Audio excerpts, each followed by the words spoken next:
award-winning News Center 4.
The shadow that you seen was bipedal, and it almost looked like a giant canine. It didn't have any, human features to it. 7 to 8 feet tall, very broad-shouldered, and it had this canine-looking head to it. I remember it was a dog-like creature. To this day, I can distinctly remember hearing the footsteps, bipedal footsteps in the gravel, and it was shuffling. This thing emerges from the corn, and it was about 6 feet tall. It had the head of a dog, high pointed ears, its shoulders were rolled, and its arms were long. And I remember it just turned its head like this and looked at me.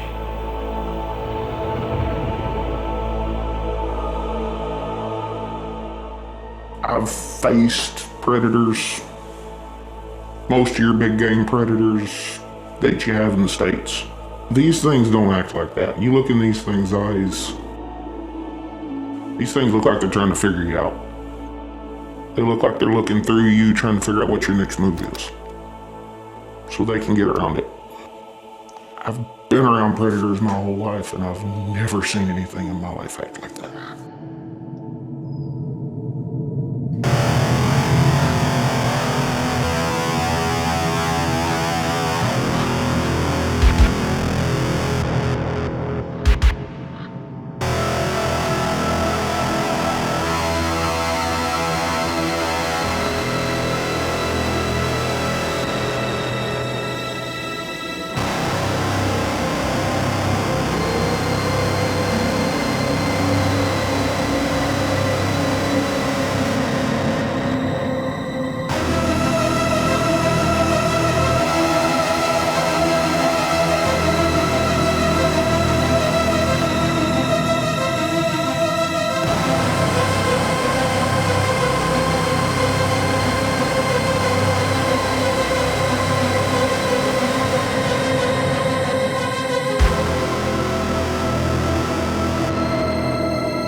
So the history of werewolf and dogman sightings is ancient.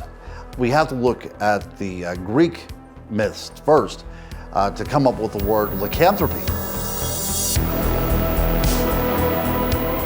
And from that time on, we have now had part of our vernacular the word lycanthrope. And the Greeks were very aware that werewolves existed. So when we look at the word werewolf as well, the word wer, W-E-R, comes from the Middle Ages, and it simply means man. So you have a man wolf. We see also, even in the Viking culture, a few thousand years later, 2,000 years later, whenever they would dress in the furs of particular animals in which they wanted to emulate. The name berserker comes from those that wore bear hides, but also there were the Vikings that wore the furs of a wolf, and they were called the drinkers of blood because they believed that they were able to assume that animal's form, that animal's ferocity in battle. Sightings historically, I think, are often amalgamated with Bigfoot sightings, unfortunately, because we didn't really have the differential type of comparison and contrast with the dogmen. I think just up until recently, people were seeing what they call dogmen or werewolf more because now we have that as part of our language. But I think a lot of times when people were talking about being confronted by Bigfoot or encountering a Bigfoot that was acting aggressively, a lot of those reports that I'm looking at, I'm now thinking are more in the realm of the dogman werewolf sightings than a typical Bigfoot sighting. It's always seemed like dogman is a bit aggressive in nature because you hear so many stories of people that see it and it chases them out of an area or it bites them. There are multiple sightings up from here in the region where people just see it running across the trail or it doesn't chase them, they'll just see it. It's like every encounter you hear that they're described just a little bit different. People say, it looked like the werewolf from the movie Silver Bullet. Or you'll hear somebody say, well, the legs and the arms looked like a canine, but it stood up on two legs. It kind of had a coyote head, but it was much larger. So it's a little strange in that way. You hear a lot of different types. They all seem to differ in some little manner. So anywhere in the Midwest, it just makes perfect sense. And there's a lot of cover. There's still, in the Midwest and Central America, or North America, there's a lot of wide open spaces and a lot of woods and a lot of places where a single person jogging down a road, it looks like a tasty meal. If that's what their intent is, or if their intent is just stay away from where we're guarding. We don't want you, we don't want you messing with what we're protecting.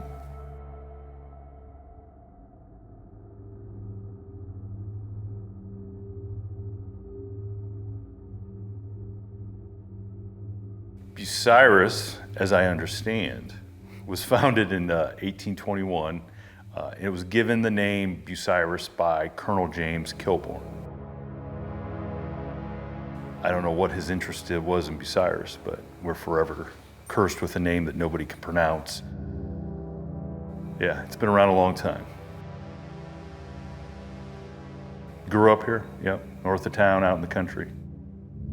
It was a quiet existence growing up, because Bucyrus is a small town, but I grew up very rural, like 9 miles outside of town.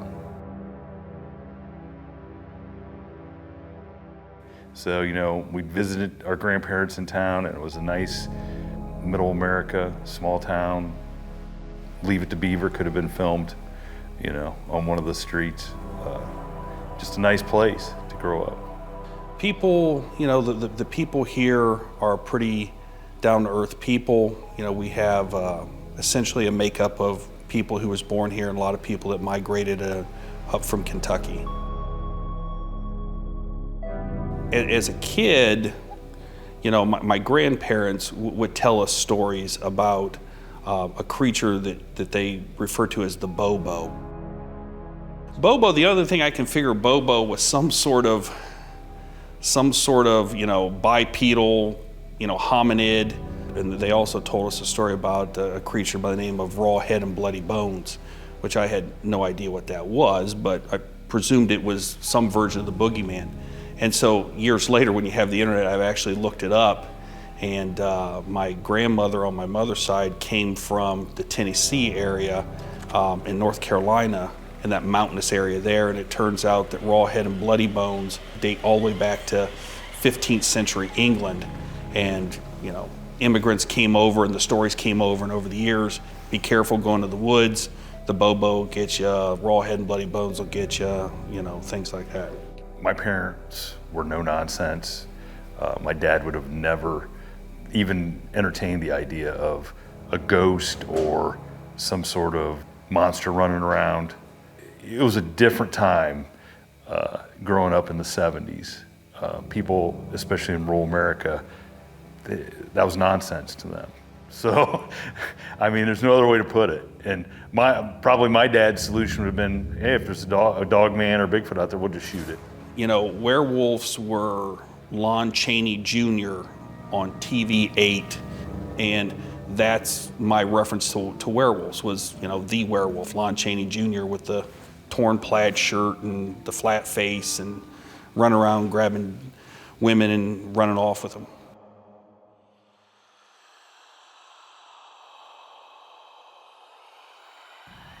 My encounter happened way back in 1972 between Yellow Springs and Clifton.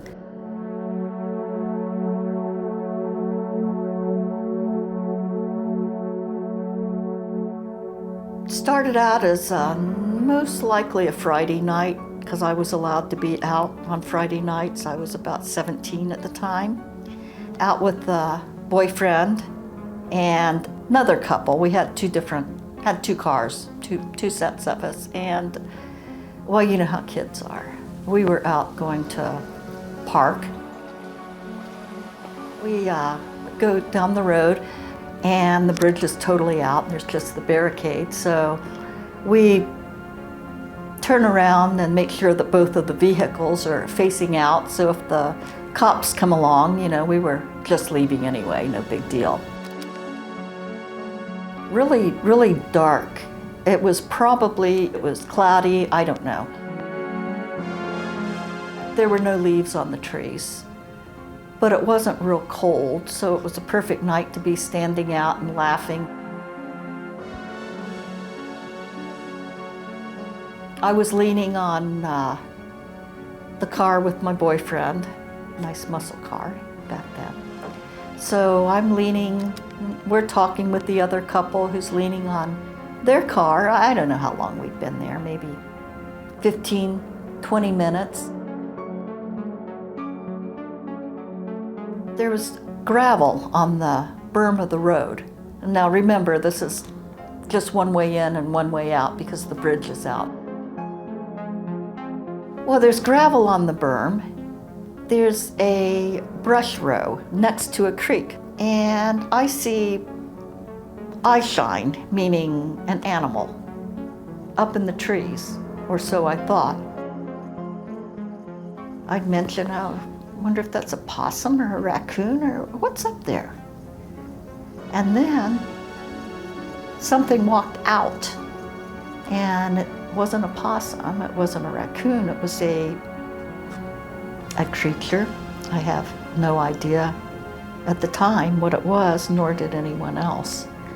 To this day, I can distinctly remember hearing the rustling of the gravel that's on the berm. And there's this dark creature. It wasn't huge, maybe 5 foot, 5.5 foot, 6 to 8 feet away from me when it was in the weeds. It had its mouth closed. Its eyes were amber, almond, sort of almond shape. The ears were very, very close to the head, pointed straight up, but they weren't real long ears, but they were pointed straight up.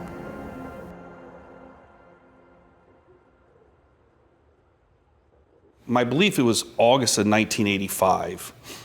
At that time, there was a friend of the family and I was a high school athlete, and he had asked me if I wanted to get into a fitness program, a running program, to be in shape. I said, sure. So the plan was that I was going to go out and run 5 miles in the evening. I lived on State Route 4 North, 4381. At that time, really the only place for me to run was this little side road just south of my house called Temple Road.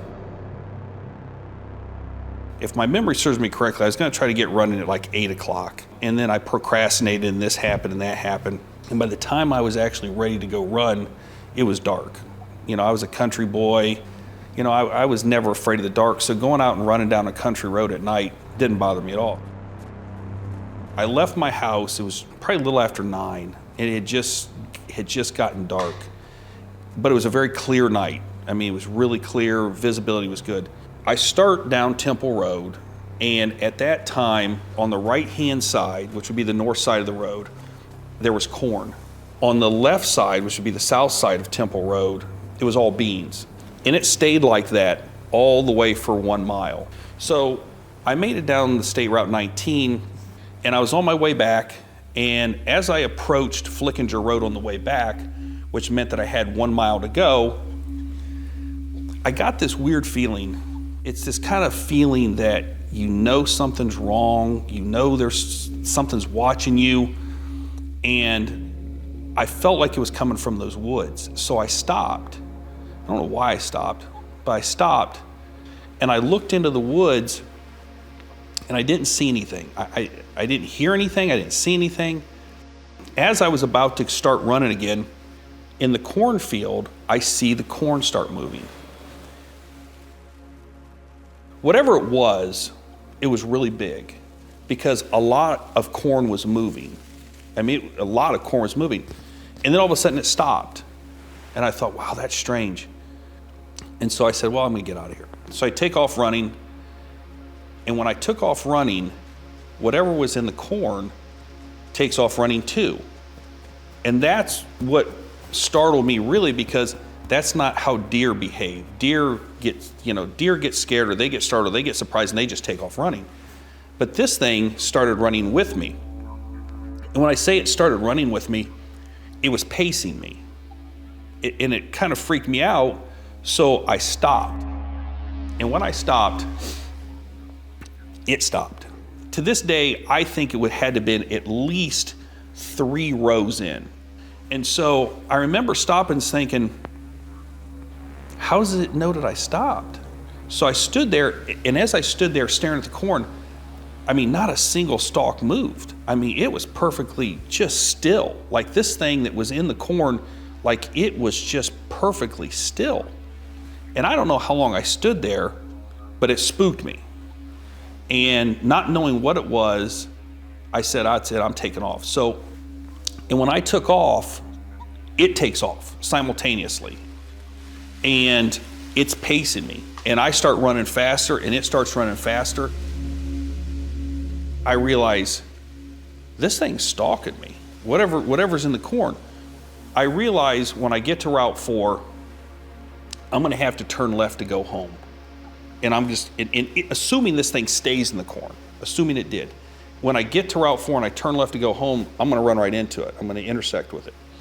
And one of my best friends who lived just down the road from me, he was to the right.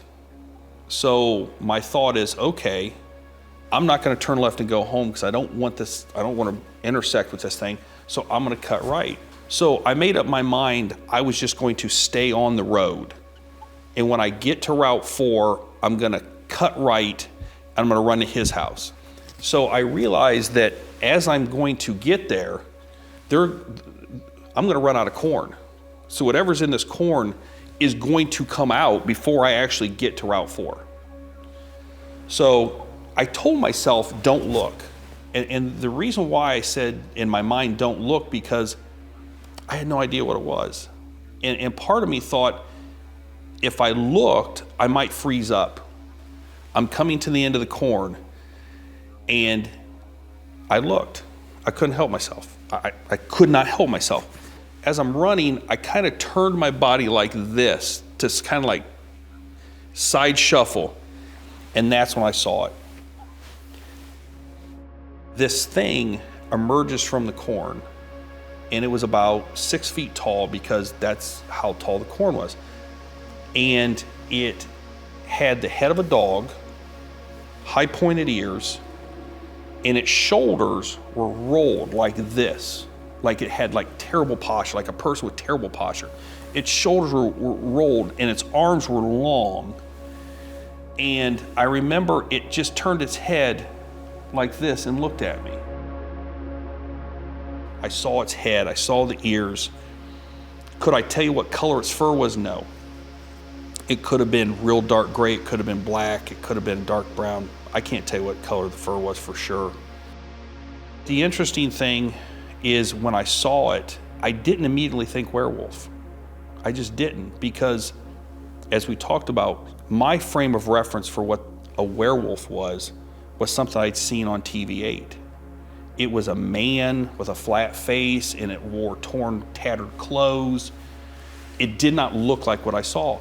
And the only frame of reference that I had was it looked just like the Egyptian god Anubis. That's the best way I could describe it. There was almost a crackling feeling. The hair on the back of my neck stood up, almost like a static electricity maybe. And I suppose that's a sixth sense saying it's time to leave. I don't know whose voice it was, and I hear, "Let's go now." I run around, and the creature, it didn't move like a human. Maybe it moved like a dog that's walking on its hind legs. It almost moved kangaroo-like, like the legs were bent the wrong way. That's sort of freakier than about anything, is to see something that your mind does not want to grasp, and it's on two legs. It kind of does a hop-skipping motion, not very many feet. It followed me, which was no big deal. It was so close. It did its hop-skipping motion, and I could see it out of my periphery. And it followed me as I ran around. I managed to get into my passenger side, and as he pulls off, because there was so much gravel, the gravel was spinning some, and it was running alongside of the car, looking at me, straight in the eye. It's really hard to explain unless you've ever had something that maybe can't be explained, that's happened to you. I simply focused on the eyes and its movement, because its movement was so unusual to me. I really can't say how many feet it followed, hopping along beside the car, but I sort of felt in danger. I wasn't terrified, because nothing was going into my head the way it should. I guess that's what happens when you encounter something that you have no parameters for what it is. And when I saw it, I did kind of pause. I didn't freeze, but I did kind of pause, and I looked at it. Like I said, there's weeds, wildflowers, and other stuff that runs right up to the corn. So all I could see was from like thigh down. So I don't know what its feet look like. I don't know what its knees look like or anything like that.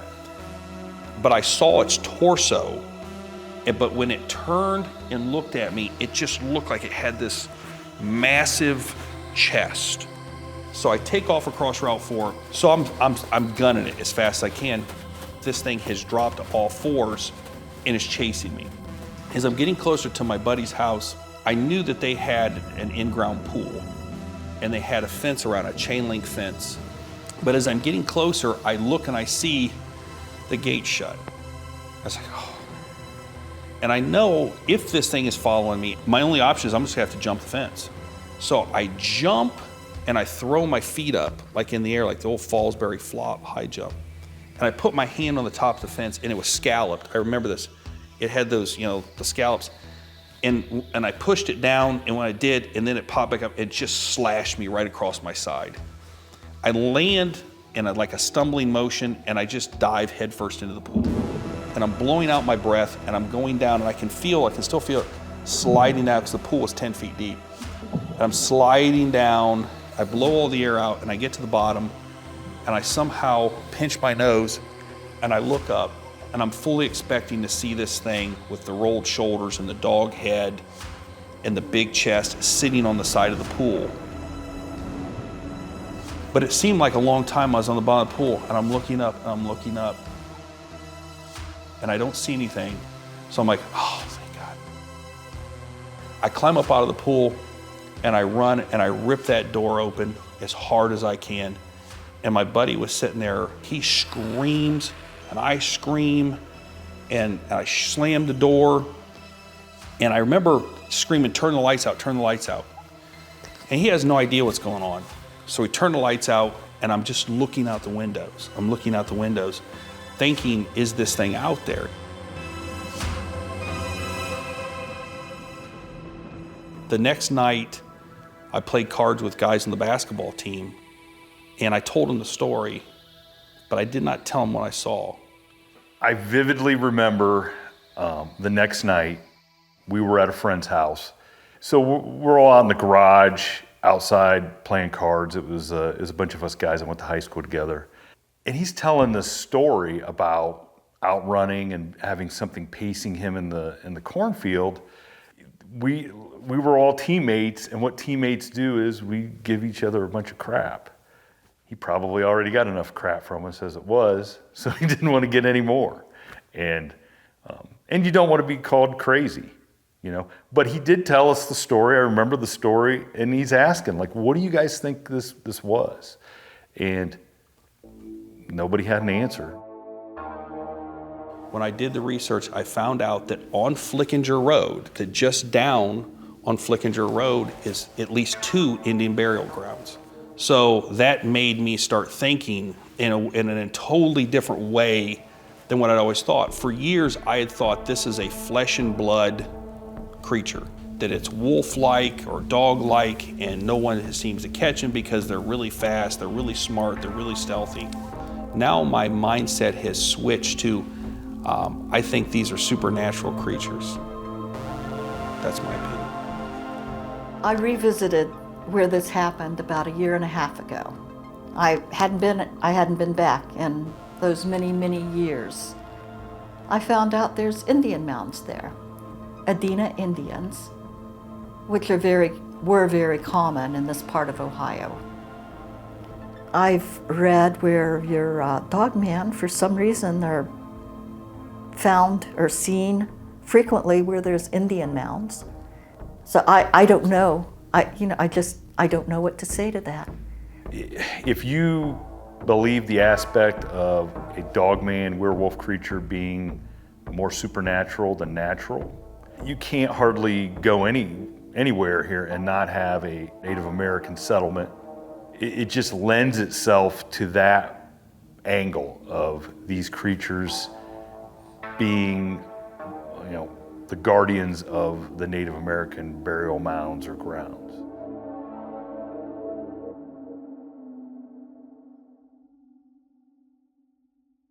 My name's Adam Davis, and after personal experiences initially with Dogman, I've been a researcher since officially since about 2005.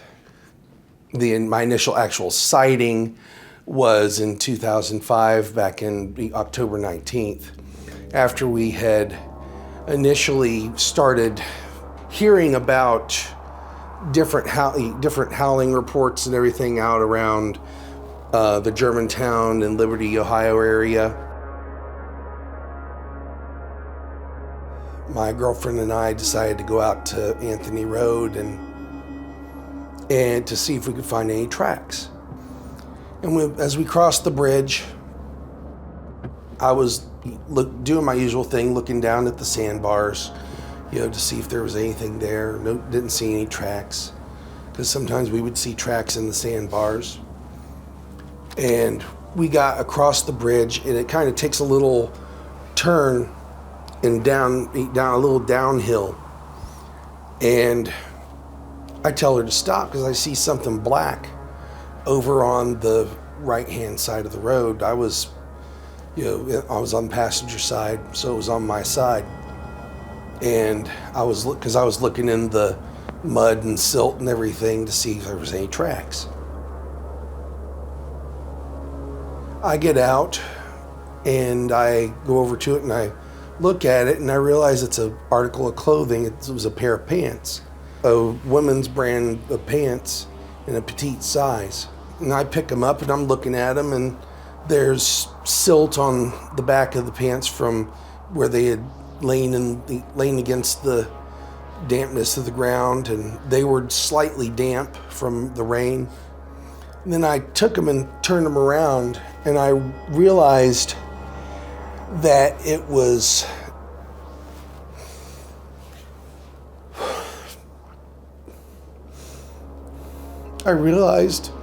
that the front of the pants were just like totally shredded and matted with blood, and it was not dried blood or anything. It was just congealing. I look across the road and I see red fabric. So, I mean, at this point in time, I'm just I'm starting to put together what I'm seeing, and as I'm looking at it, I walk across the road and I find a sweater and a t-shirt that are still partially inside of each other. I looked at it, and there was blood there on the sweater, but the t-shirt was worse. It was shredded and matted with blood. And I called the police. I got a hold of dispatch and told them what we found. And this is what really kills me. They laughed it off. They said, "Oh, it's probably just someone's trash that they left out there. It's nothing, don't worry about it." So I told my girlfriend, "We're gonna go to the house, we're gonna get a bag, we're gonna come back for this," because we didn't have anything to put it in. It was maybe 10 minutes from there to the house and back. We got back. Those clothes were gone. They had taken a vehicle and driven over the places where those clothes were laying, where there was an imprint in the mud or any trace of blood, because there were the sweater and the t-shirt were laying on the edge of the road in the tall grass. In 2015, I wind up meeting up with this guy from Hamilton. He was telling us how he had been looking at anomalous reports and everything, where he was getting descriptions of oversized canid prints. He said he was basically going from house to house through the Germantown Dam area, where there's houses along the edge of the park.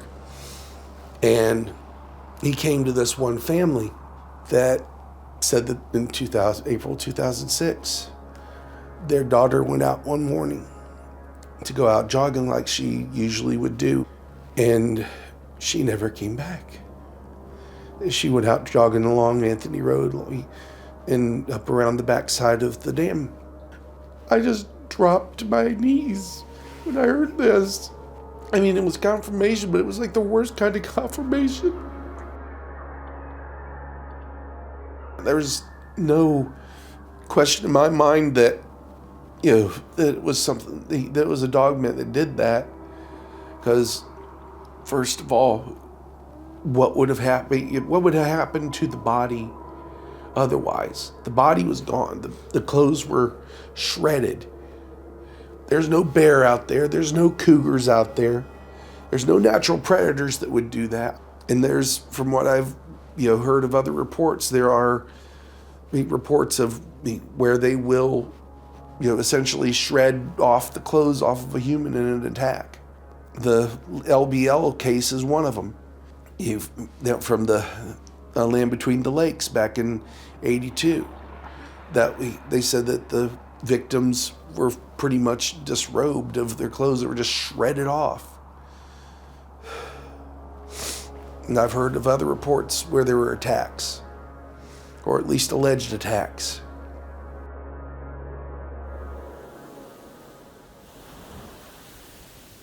There is a great deal of fear inherent within these particular encounters. It is as if a very intelligent animal is evaluating you. I've heard reports of people seeing them, just watching them from the trees and making no other kind of movement. I also have taken reports from people that have claimed that they've heard them coming up onto the porch and trying the doorknob, or even more uncanny, trying to call them outside. These are the things that raise the hackles on the neck and goosebumps and everything else. But we are definitely dealing with not just an animal. We're dealing with something here that has a particular intelligence to it.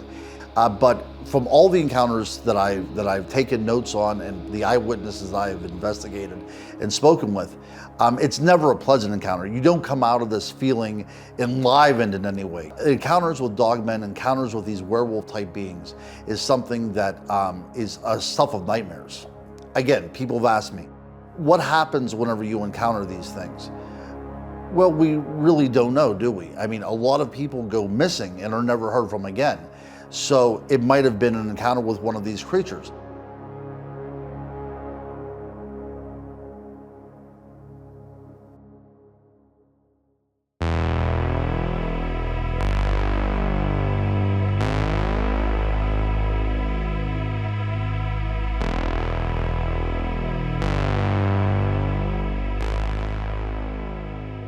Land Between the Lakes is the largest inland peninsula in America, and it wasn't always like that. It used to be a much smaller trickle of water coming through a couple of rivers. It used to be called Between the Rivers, and for whatever reason, they flooded the areas and made Lake Barkley and Lake Kentucky, and that caused the creation of Land Between the Lakes. You got that large inland peninsula in America. There are over 200 cemeteries in Land Between the Lakes. It's got really a dark history because, a lot of people's homes, when they were getting the area ready, they ran them out of their homes. The government threatened them in one way or another. There is a lot of dark history with this land, and I believe there's even a lot of cemeteries that are underwater now. You can still go across the land and find people's old homesteads where you can see the evidence where they took over the area by, I reckon, eminent domain. Since the 1700s, before they flooded everything, French explorers were coming through the regions and they would report that there were loups-garous in the region. Basically a French werewolf. They were very superstitious about that kind of thing back then, so they probably thought there are werewolves in this area. Of all the Native American history here, I don't know of all the tribes that were here, but there is a legend of the Shawnee tribes that there was a Shawnee medicine man in the region who was a skinwalker, and they blamed him for some of the werewolf incidents, something of that nature. What is so interesting about this particular area is this was the area for the woodland Indians. There was a wolf cult, part of that culture at one time, maybe as early as 1300. There's instances of mounds being uncovered where the entombed person was made to appear as if it were an amalgamation of man and wolf. One particular tomb had the body wrapped in furs, and the jaw was actually dislocated and some of the teeth were removed in order to place a wolf snout over it. What was going on in this area is really kind of strange whenever you talk about this assuming of man and wolf at the same time. Because these mounds in which this culture was a part of is very near to Defiance, Ohio, very near to Elkhorn, Wisconsin, and also very close to the area of Land Between the Lakes as well. It's always seemed like dogman is a bit aggressive in nature because you hear so many stories of people that see it and it chases them out of an area. But there are multiple sightings up from here in the region where people just see it run across the trail, or it doesn't chase them, they'll just see it. It seems to be there's a physical creature of some kind, we find footprints in the region. A gentleman seen a mother dogman and pups run across the road, so there seems to be some kind of biological animal in the region. Everything that we can find, you have families that are physically attacked and people that come up missing, people supposedly eaten upon. It's alive, it's aggressive, it needs to eat.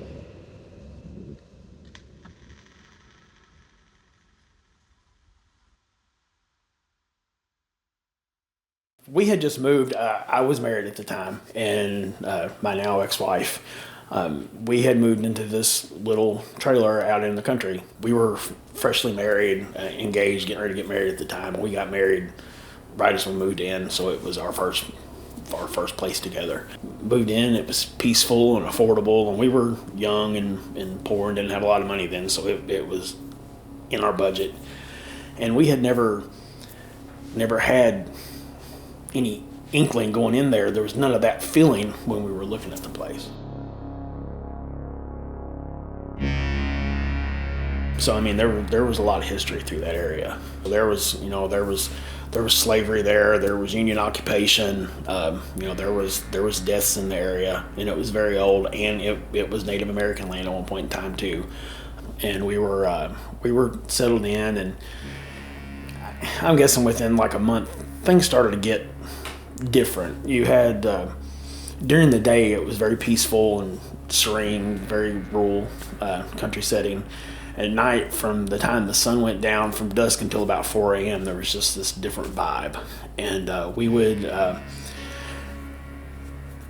feel this different. You would just walk outside and it would just initiate this extreme instant fight or flight response. Mostly flight. There was no fight in it. You didn't want to be out there.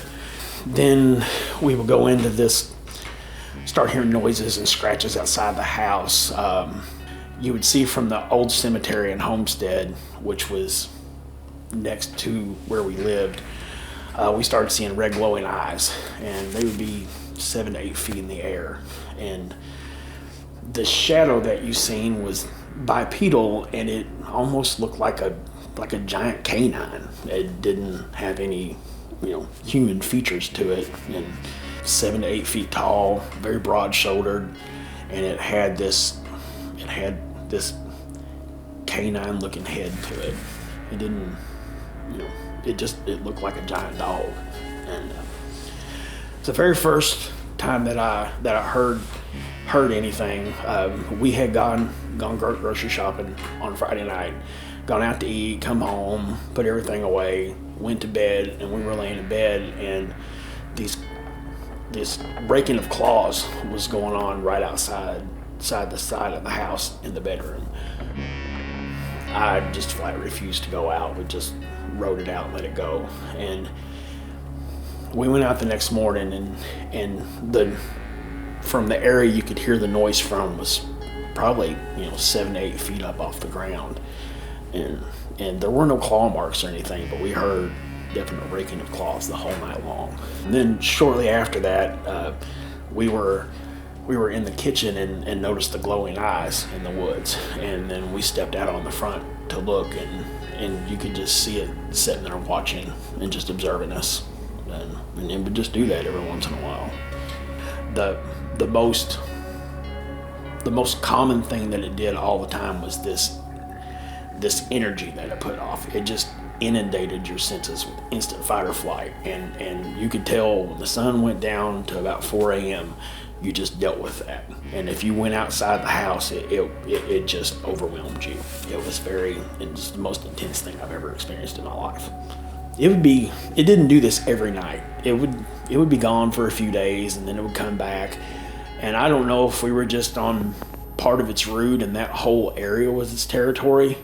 But every time we saw the eyes, it was always in the old homestead at that old family cemetery is where it always was. My now ex-wife, then she would see things, and I traveled for work, which I mostly do, and she had things happen while I was at work, and it was to the point where she was like, we have to move. I can't do this anymore. So that's when we decided to go. It was extremely peaceful. Other than that, we didn't have anything, and that was the only issues we had the whole time we were there. But I mean, we lived there 6 months and it made us leave. It was very odd. It was almost like it had this ability to where it was kind of real and then kind of spiritual. Like it had some physical attributes to it, but the rest of it seemed very, very supernatural and paranormal.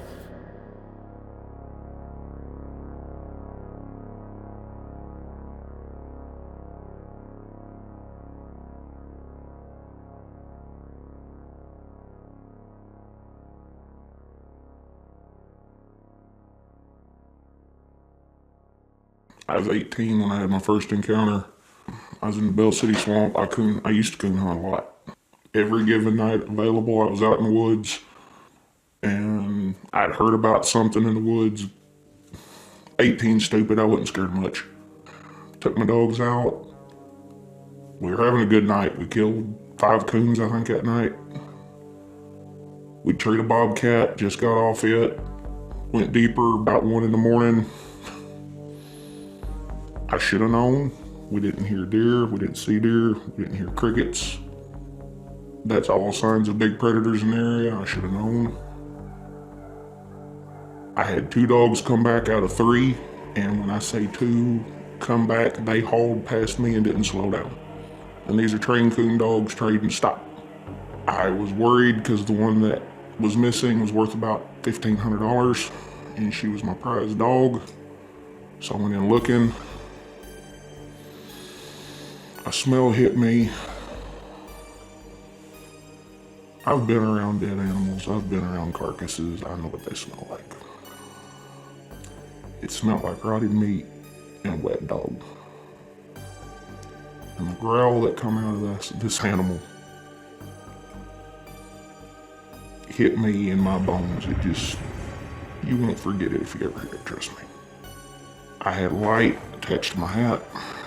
When I flung it around, I hit something in the eyes that was standing 7.5 feet off the ground at the eyes. Black fur, head like a wolf, pointed ears on top. I didn't know what I was looking at. Here I am with a double barrel 20 gauge. I'm outgunned, I know it. I eased away, backwards, trying to get away from it. And it stepped off, like it didn't want to be in the light. I tried to keep my light on it, and it was gone. I've never seen anything move that quick. I mean, it was there and it was gone. I took off for the truck, and when I got back, the truck was facing the woods. My dogs were in the back. They beat me to the truck. When I turned the headlights on to turn the truck around, it was standing in the edge, like it had followed me out to make sure I left. I've been around enough animals to know if it's got claws and it's got teeth shaped like that, it don't eat plants. It's got big canine teeth and it's got big sharp claws, it don't go around munching on blackberries. My blue tick coon hound, all we found of her was a bloody collar. And it was cut in 3 places and it was a solid leather strap. 2 years ago, the last encounter I had and the one that literally made me sell my dogs and quit coon hunting was, Dad called me, I want you to train a couple pups. No problem, I've done it all my life. Fun, okay, bring them over. We'll go running, I'll run them tonight. We started out, I had old black and tan and old red bone. And Dad had these 2 little pups. Dad didn't want to go that night. I said, that's fine, I'll take them. Started out great. I mean, Bella hit my black and tan. She hit a trail. I mean, just, we're off. Little pups trailing, having a ball. The little bitty old red bone Daddy had drug up a section of horse jaw, I'm guessing 6 to 8 inches. Had teeth in it. I thought that was kind of funny. We ain't been over no fence. Pup took off that way again, so I followed him. I come up on, I think it was a whole skeleton. The bones were chewed up and mutilated. I could make out a skull, the pelvis, some ribs, and the femurs. And the skull was in about 33, 34 pieces.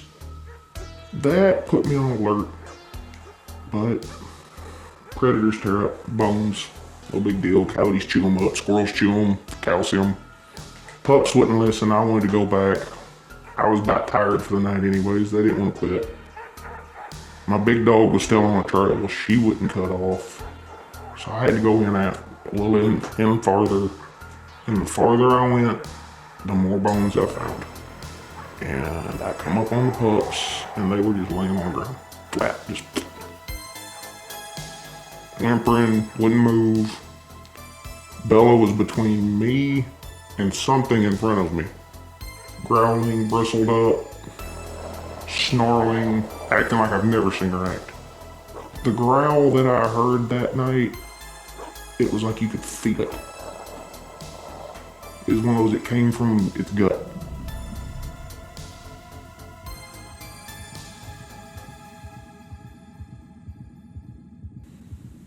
I was 15 yards from it. It was massive. I was close enough when he'd sniff, you could see his nose wrinkle up. That's way too close. Way too close. I've always been told, like most kids in southern areas, be careful, there's panthers in the woods, and I mean, this is western Kentucky, we don't have bear, but every now and then it's because they wander up out of Tennessee, but I've faced predators, most of your big game predators that you have in the States. These things don't act like that. You look in these things' eyes, these things look like they're trying to figure you out. They look like they're looking through you, trying to figure out what your next move is, so they can get around it. I've been around predators my whole life, and I've never seen anything in my life act like that. I've never seen anything look like it had enough consciousness to know what you might do. I think that scares me as much as seeing them. This one wasn't scared. This one wasn't curious. This one did not want me there. He roared, come up closer. When I couldn't hunt, I carried a double barrel 410, a double barrel 20 gauge, a double barrel 410, double hammered old gun, and a 357 pistol. The fact that my coon dog never moved didn't even faze this animal. She might as well have been a piss ant crawling on the ground. It walked in a semicircle around me like a predatory move would.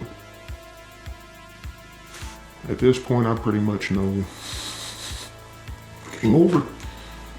I'm done. It got 3/4 of the way around me, and the loudest, deepest howl I've ever heard come from deeper in the swamp.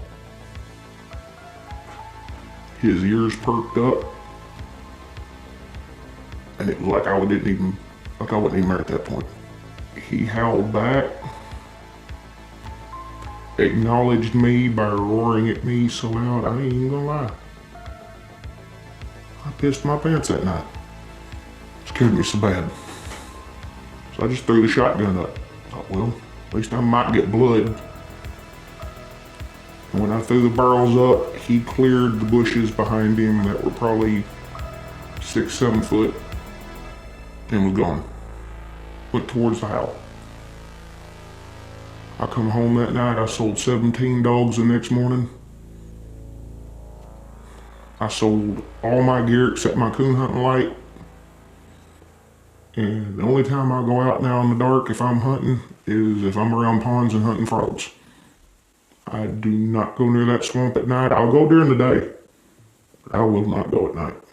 The reason I've wanted to stay anonymous is I've had people tell me I'm crazy. I've had people tell me I'm drinking too much, doing drugs, lying.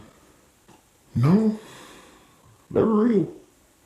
Science might not have found them, but don't mean nothing. They stay hid for a reason.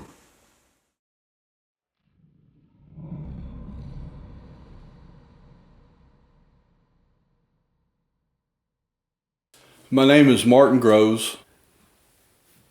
I had an incident in the 1990s spring turkey season that kind of connected me to the area. I'm a retired police officer of 32 years. I've been with a local rural sheriff's department, of which I have now since retired.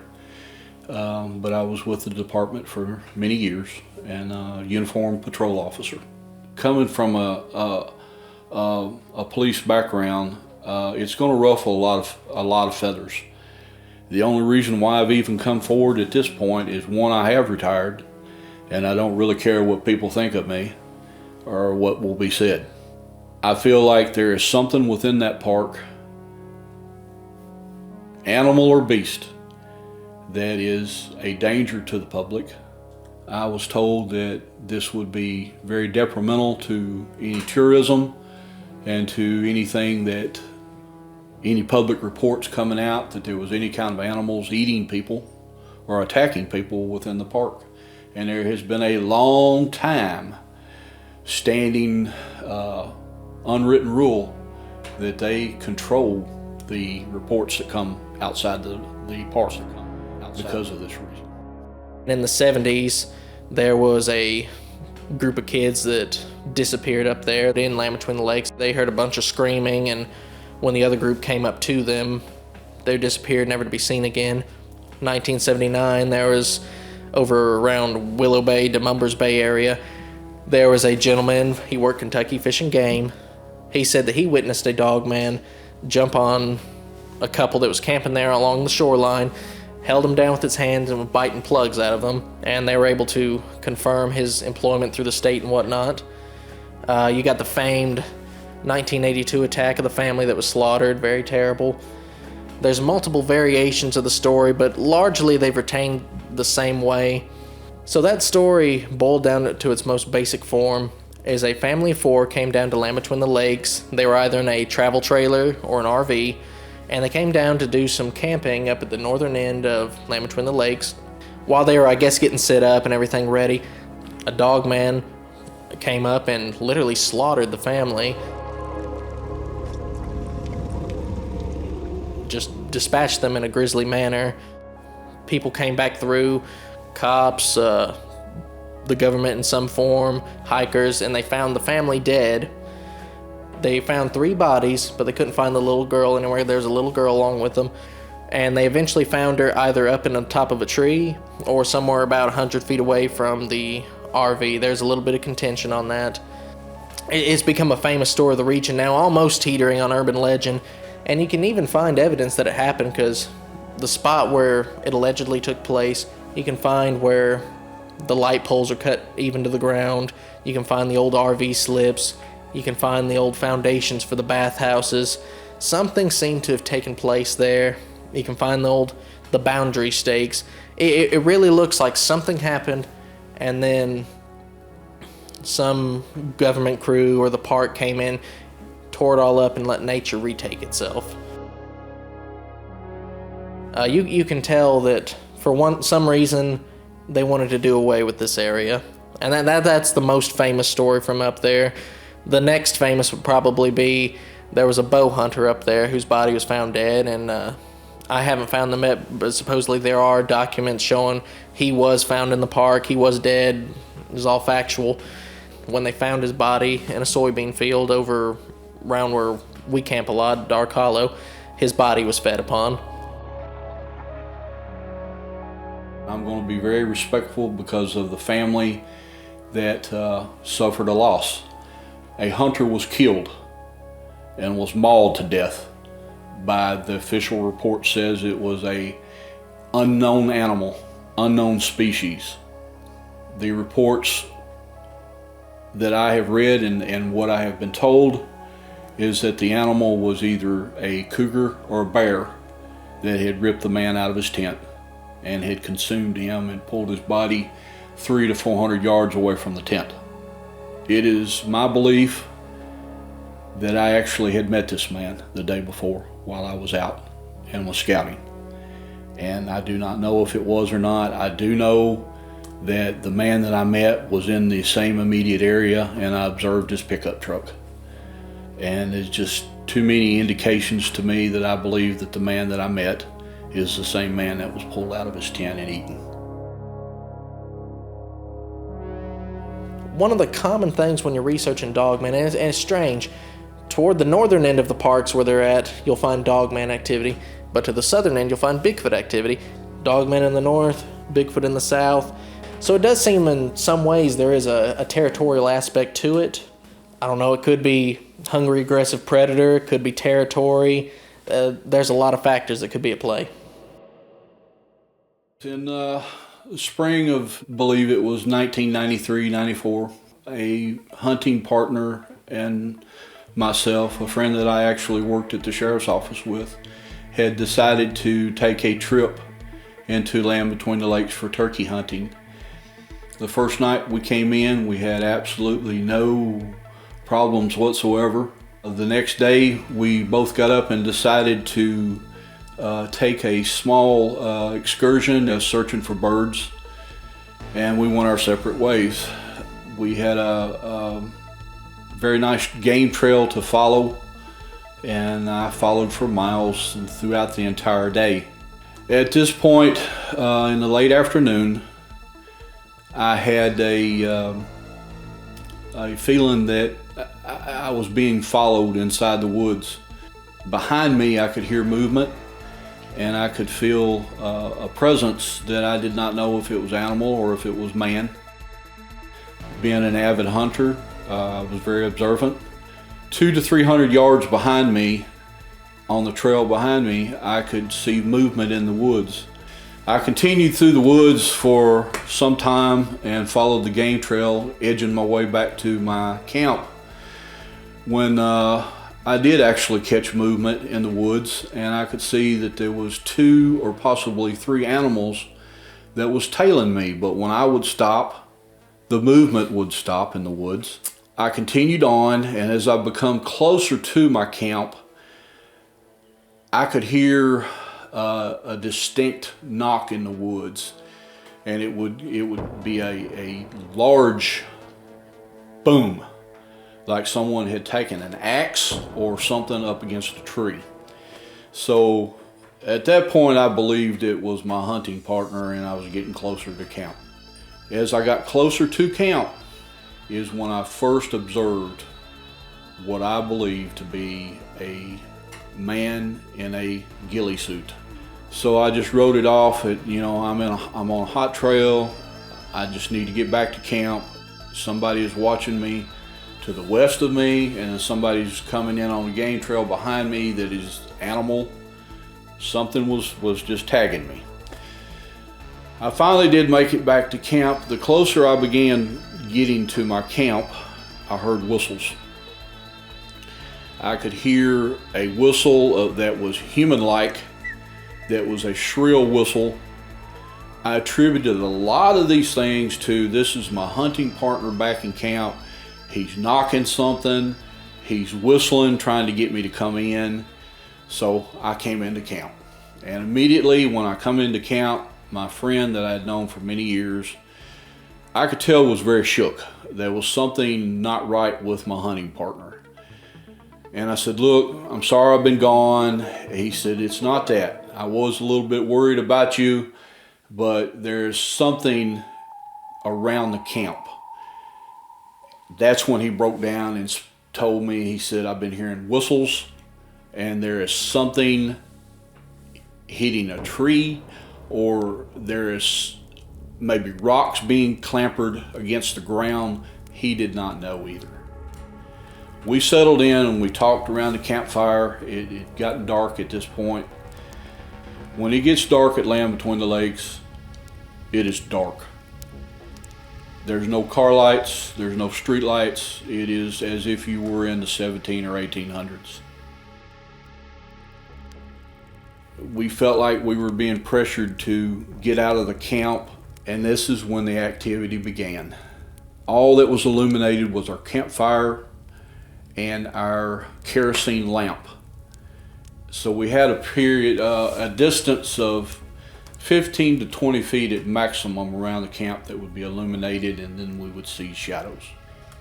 And I noticed what I believed to be a man behind a tree.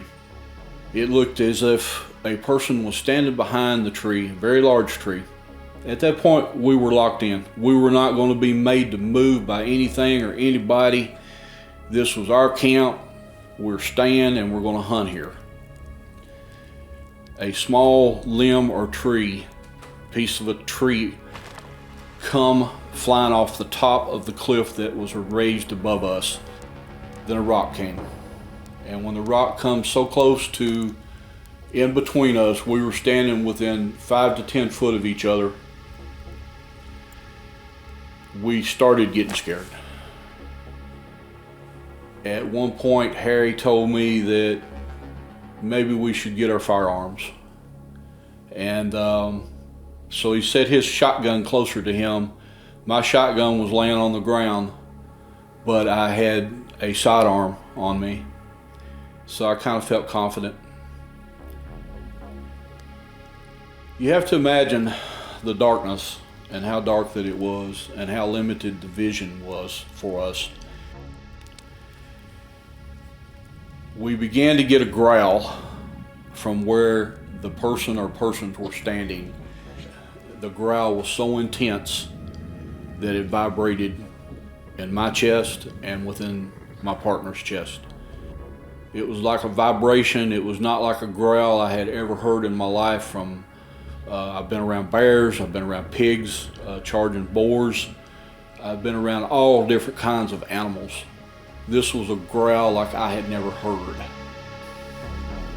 All of my life, I've been trained not to be afraid. I've been trained to attack anything that comes into vision if you perceive it to be a danger.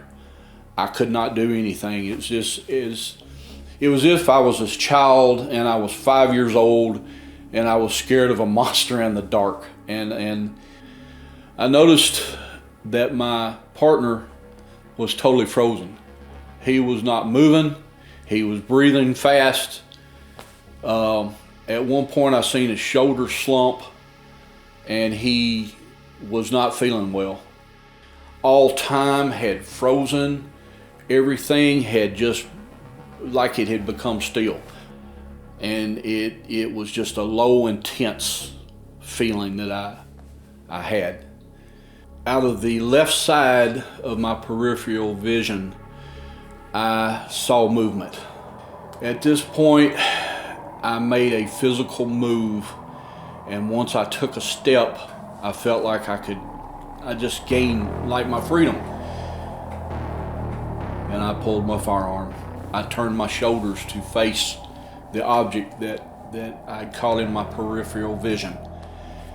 I looked forward, and I could see what I knew was not a man. I knew that it was not an animal I had ever seen, and it was coming towards me. In the glow of the campfire and the glow of my kerosene lamp, I caught what I felt was an upright walking. It was not bear, it was like a wolf. It was large, it was huge, it was still walking towards me. I've discharged my weapon in its direction 2 times. You have to imagine when you fire a gun at nighttime that you have an effect of almost like a camera going off. And that camera instills something in your brain. So I have this image instilled in my head of when the flash went out. And the animal, it was like it responded to the firearm. It was intelligent. It knew that firearm was dangerous to it because it reacted. It moved and it went backwards before I fired. It is as if it could jump and leap beyond any human understanding. It jumped to the rock face that was beside of it, and in an instant it was gone. It disappeared and went over the ridge above us. That when I fired my weapon, my hunting partner behind me discharged his firearm in the opposite direction of me. I'm screaming at this point. I'm screaming, I don't even know what I'm saying, but it's time to back up to the truck where we were parked. And I began to cover above me, I covered to the left of me, and he's walking, and we're walking behind us.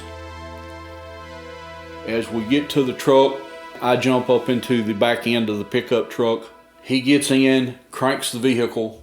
I'm standing in the back of the pickup truck. The lights flow towards a field that was in front of us. Directly in front of me were 2 huge figures, creatures. I believe that what was stalking me in the woods, I believe that whatever I fired at to the left of my camp was what people refer to as a dogman. But I know what was in the headlights of that truck was not the same creature, because it towered at least another 2 or 3 foot taller than the animals that I had seen in my camp. These were 2 very large creatures, and I realized that one of them was the exact thing that I had seen in the distance that I believed to be a man in a ghillie suit, and it was not a man in a ghillie suit. It was not a bear. It was on 2 legs, bipedal. That's what I believe was whistling the entire time that I had heard in the woods. That's what my partner had heard whistling. Were the two figures that I observed in the field in front of me, were they working with the other animals? I just say the words. Were they working with the dog man? Were they guiding the dog man? Or were the 2 large creatures there to protect me? I do not know. My partner fires up the pickup truck and we speed out of the area. As I turn around behind me, something was tearing our camp completely to pieces.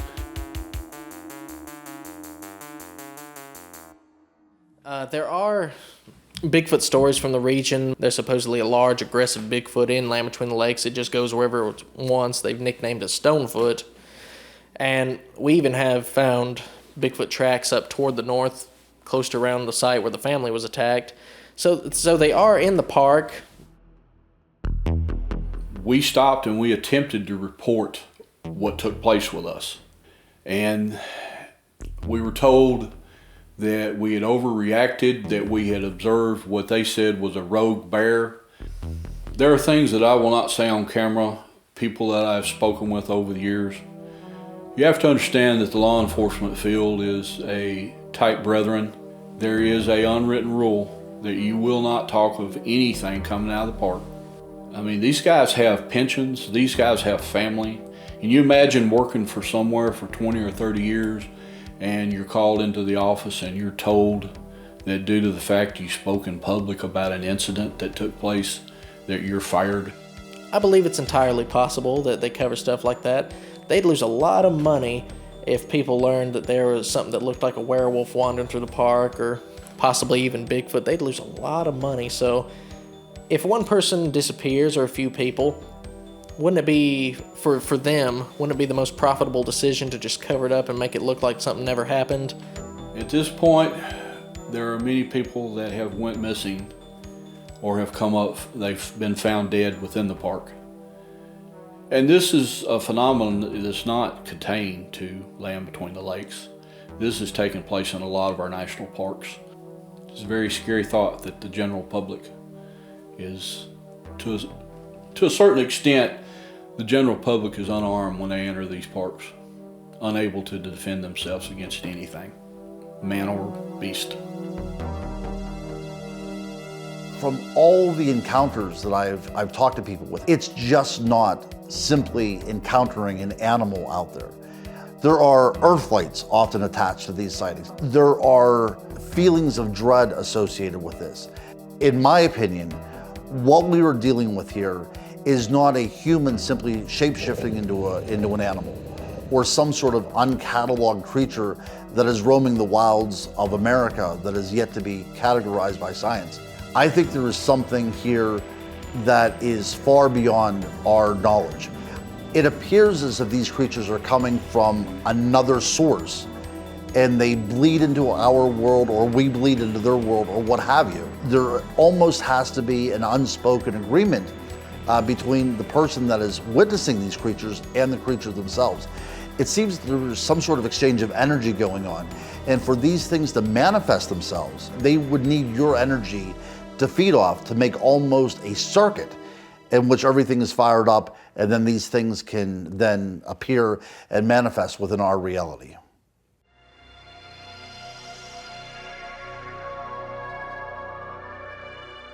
It bothered me for years I'm not saying that I had post-traumatic stress. I'm not saying that. But I know that every time I walked out of my house at night, I was always had this fear of what's lurking behind the house, what could be under the car, what could be behind that bush. Because in the back of my mind, it's always there. It could be there. And the other thing that really kind of stuck out to me was, as I sat back and I reflected, was, if that thing's real, what the hell else is real?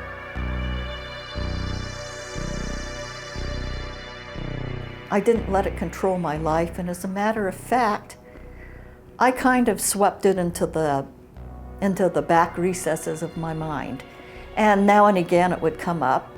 I get the pinpricks in the back of my neck, and I think I'm just too much imagination. I hid this from myself. I rarely told anyone, because shoot, you tell someone and yeah, they're condescending at the best, or just laugh or think you're joking. And now at this age, I don't care whether you believe me or not. It doesn't matter. It happened. The only thing I could literally tell people I saw was a werewolf, which probably didn't help the fact that people thought I was crazy. And like I've told her, every time I've talked about it to anybody, the nightmares come back. I've woke up screaming in the night. My wife shook me. It scares me to my core to know that these things are still out there moving and walking around. These things are built to hurt something. Trust me, you don't want to see one.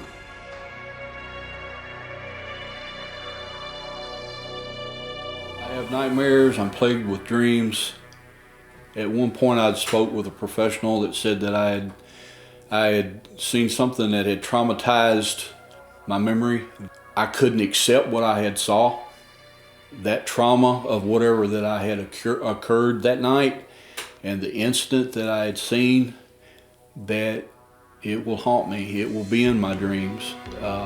They told me to attempt to work it out. I will not hunt in the deep woods any longer. I've been to different states. I've hunted in Montana. I've hunted in Wyoming. I have fished where I've had grizzly bears within 20 to 30 yards of me when I'm fly fishing.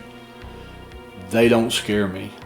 That scares me. What I saw that night was such an intense feeling and an evil, a feeling of evil that cannot be described.